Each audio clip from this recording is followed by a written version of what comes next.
Are you interested in acting or becoming an actress? That's what we're going to talk about today. Welcome to Inside Plug, the podcast where independent creators and entrepreneurs connect and inspire.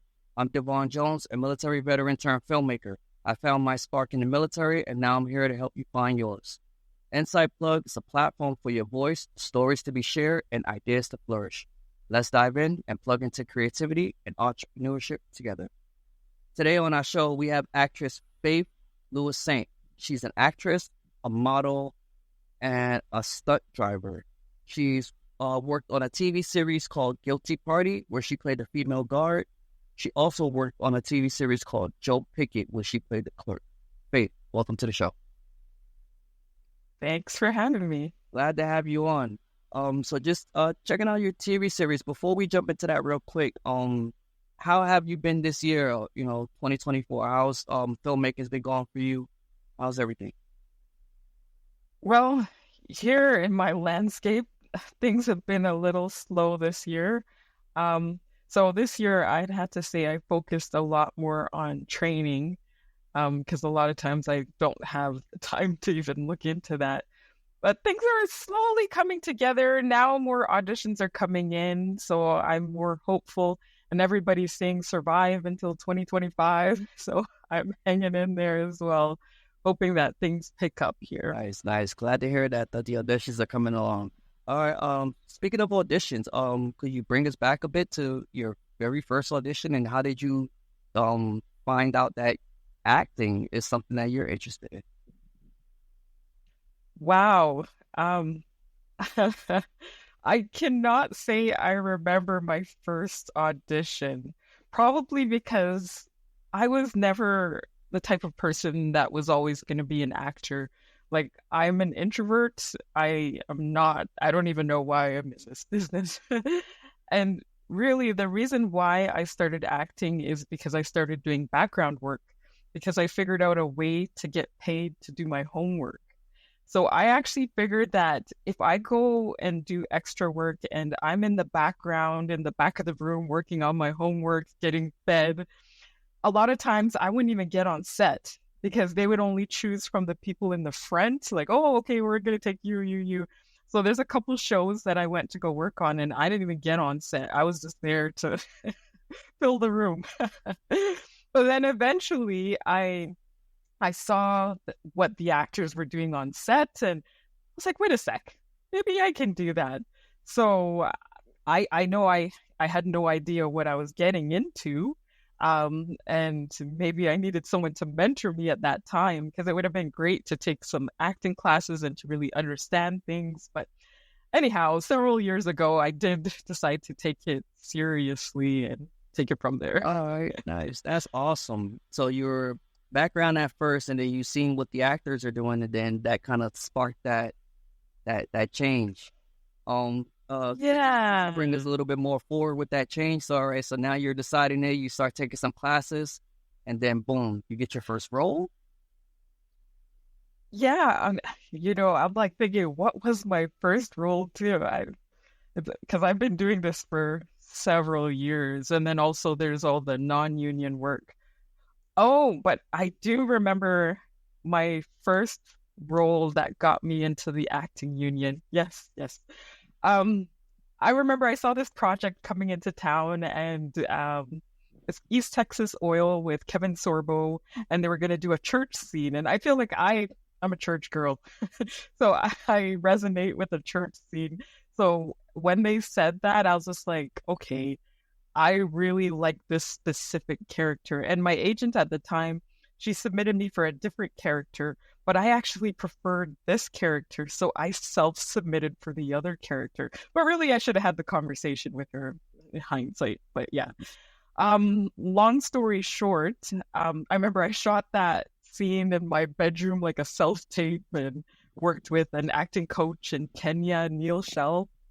And I remember I shot that scene, and when they received it, they liked it so much that they were supposed to hire 3 different actors, but instead they just had me say all 3 different lines. So that was just great. I guess up to that point, my classes made sense. Working with acting coaches made sense. So I started to understand what was necessary in order to be an actor. I cannot stress how important it is to take classes and to grow and to network. Oh, yeah.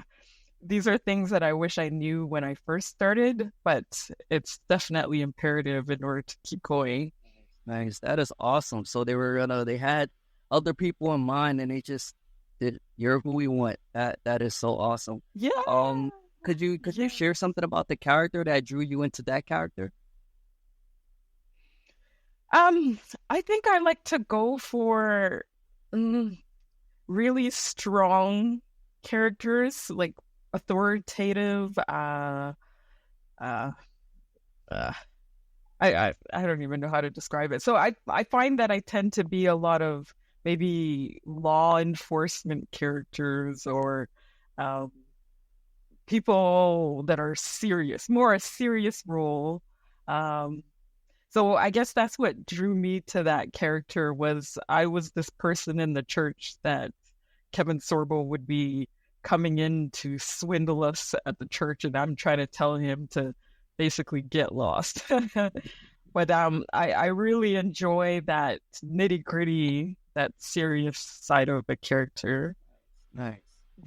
All right. So let's chat a little bit about some of the projects that you worked on. So we can start with Guilty Party. You also played a guard in there, a female guard in that series, TV series.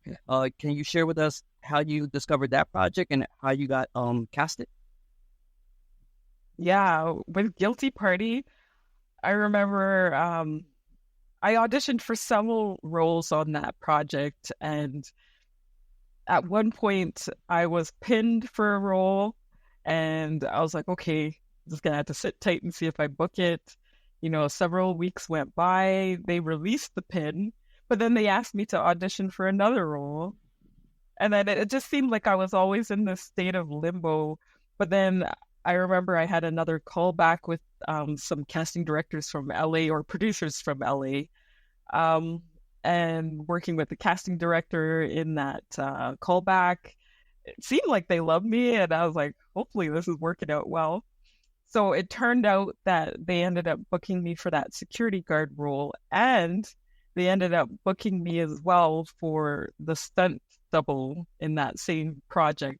So kudos to the makeup team in Alberta, because they did ask, like, okay, are you able to make her look different enough so she can do the two roles on the same project? And yeah, they did. So one, I'm a little lighter, the other one, I'm a little darker. I even had to wear a fake wig with braids and do a bunch of different makeup challenges, I guess you can say. But yeah, I really enjoyed working on that project. That was one of my favorites. That is awesome. So was that your first project where you had to play two different characters in the same film? Yes.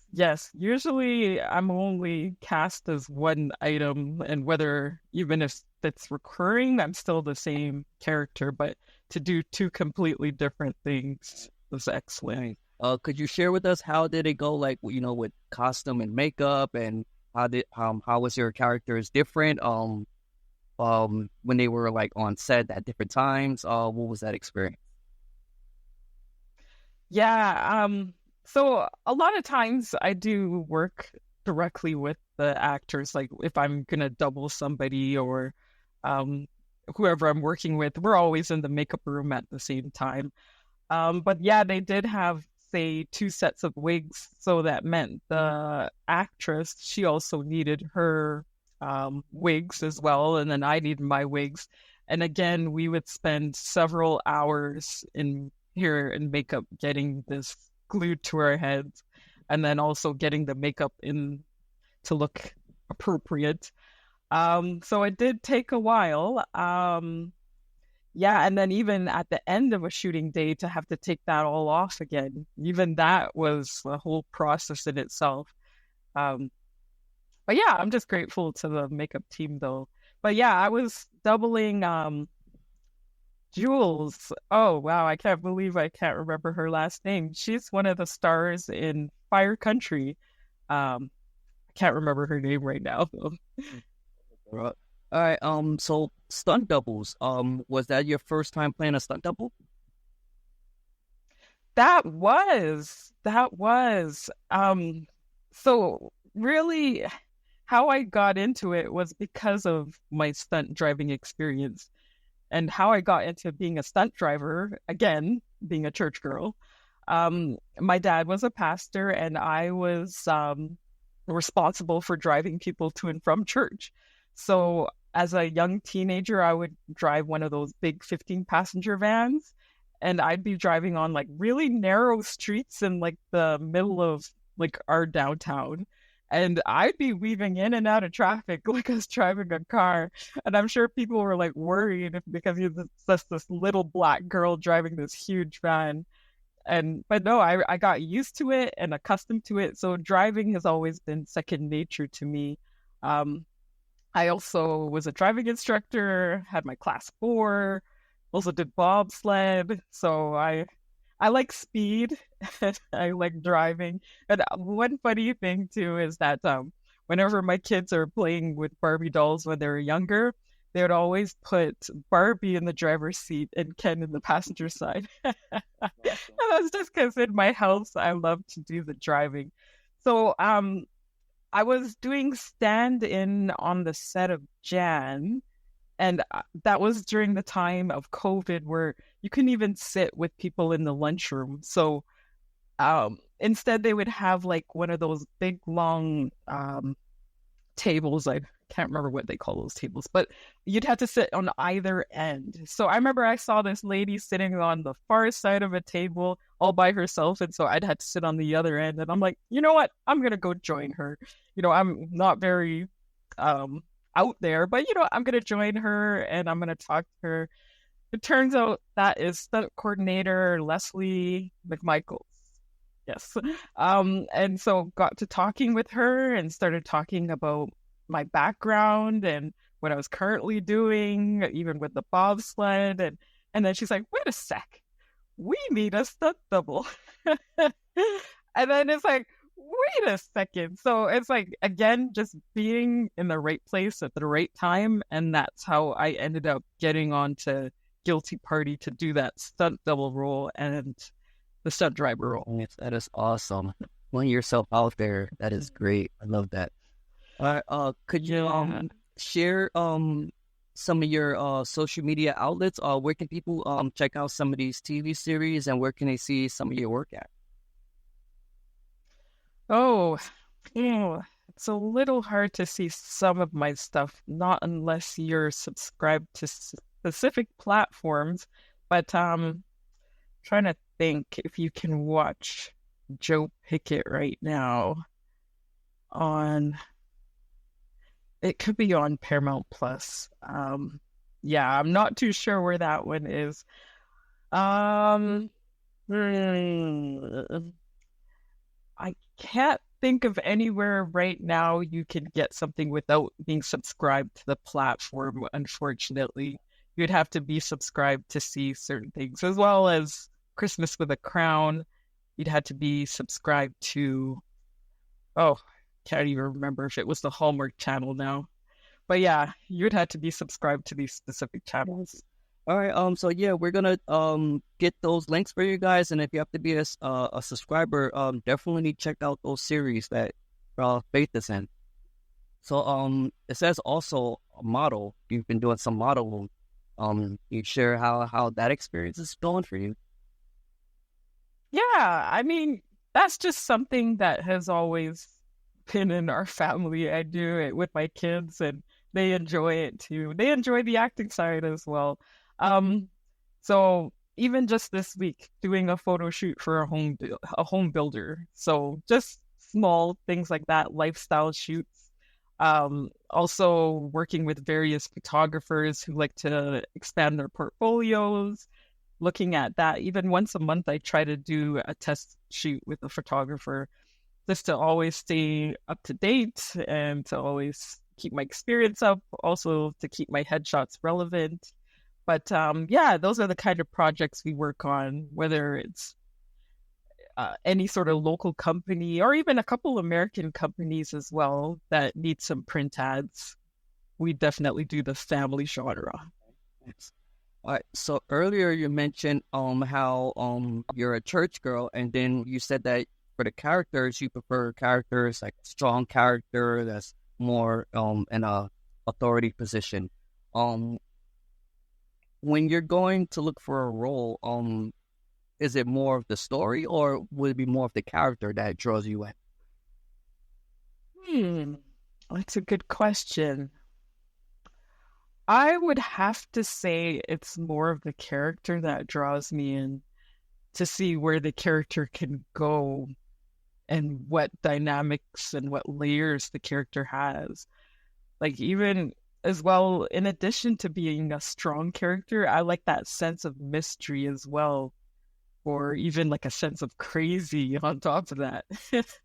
But yeah, I would say it's the character that draws me in because I feel that can be in any story. Yeah. All right. So I love that you have TV series, you're a model, a stunt driver. Would you say you have a favorite actor or actress, someone that, inspired you? People I tend to really enjoy is like Viola Davis, Taraji Henson, Nicole Kidman. I would say like those are the top people I think about. Just looking at some of their previous work and just again the strong characters that they play. Um, Even Viola Davis in Woman King and just that power. I think it's just awesome. I would love to play a character like that one day. Um, yeah. Nice, nice. All right. So with technology going on right now with, AI, the drones, the VR, where do you see filmmaking going in the next 5 to 10 years? Wow. That's a good question. The funny thing is someone keeps saying to me that, and I think they said this maybe 3 years ago, that enjoy being an actor because in 10 years, they won't use actors in the same capacity anymore. And I'm like, what? Really? So, and then now, 3 years later, I'm seeing how AI is coming into everything and changing the landscape. So it is nerve-wracking because I wonder, okay, how do actors fit into that? But really, I feel like when technology comes in, I actually work in IT as well.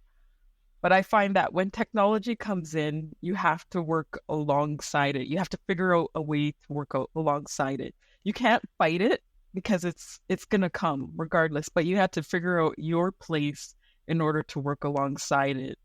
And I haven't quite figured out what that is yet with AI, whether it's maybe going more onto the writing side of things. I don't know, or maybe is it going into more of the drawing side of things, or maybe the technological side of things.